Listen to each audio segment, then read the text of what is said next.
Hi, jetzt kümmern wir uns um ein ganz zentrales Bauteil unserer ganzen Sicherungsstrategie, und zwar den Partnercheck.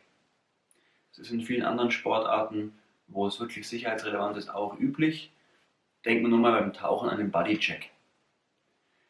Wir kontrollieren vor jedem Klettervorgang die zentralen Verbindungsstücke unserer Sicherungskette. Die Wichtigkeit des Partnerchecks kann man eigentlich gar nicht groß genug aufhängen. Denkt man nur mal dran, dass in Deutschland alle tödlichen Indoor-Kletterunfälle Einbindefehler sind. Davon sind auch ein paar an diesen Fallautomaten, ist richtig.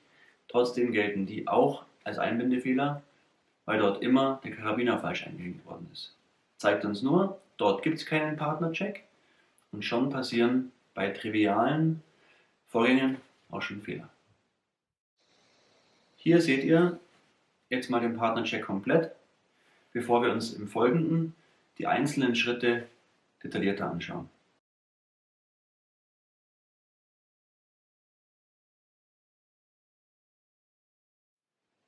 Auf der Klettererseite prüfen wir den Knoten, sowohl den Knoten selbst als auch den Einbindepunkt.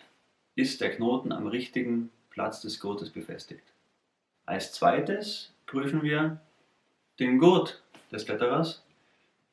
Ist er richtig angezogen und sind die Schnallen korrekt verschlossen?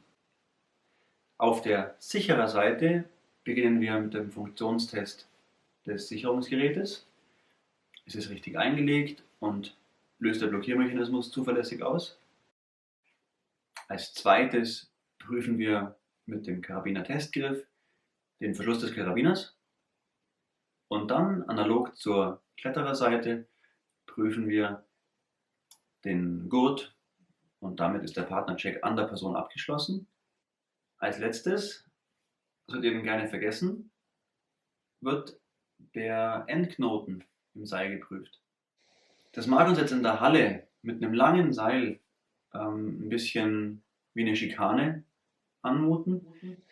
Allerdings wollen wir hier einen Standard setzen, der dann später am Fels und dann auch beim Abseilen und so weiter immer funktioniert. Die Regel ist, es gibt im Klettern keine freien Seilenden. Jetzt habe ich noch ein paar allgemeine Hinweise für euch.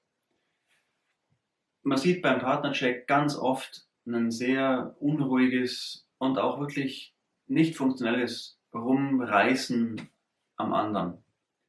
Wir brauchen definitiv einen Funktionstest. Das heißt, mit Berührung nur beim Sicherungsgerät, die Funktionsprüfung, und beim Karabiner, der Karabiner-Testgriff. Alles andere, Knoten, Gurt und das Freiseilende, darf ich und kann ich visuell prüfen. Es ist sogar so, dass ein komplett falsch gemachter Knoten an diesem Rumreißen nicht aufgehen würde. Das heißt, dieser Test ist vollkommen zwecklos und bringt nur Unruhe ein und ist unangenehm. Funktionsprüfung, Karabiner und Gerät, visuelle Prüfung bei den anderen Bauteilen. Dazu muss dann aber auch das sichtbar sein. Das heißt, ich hebe mein T-Shirt an, ich drehe mich zum Kontrollierenden oder ich muss das Freiseilende dann auch dementsprechend sichtbar auslegen.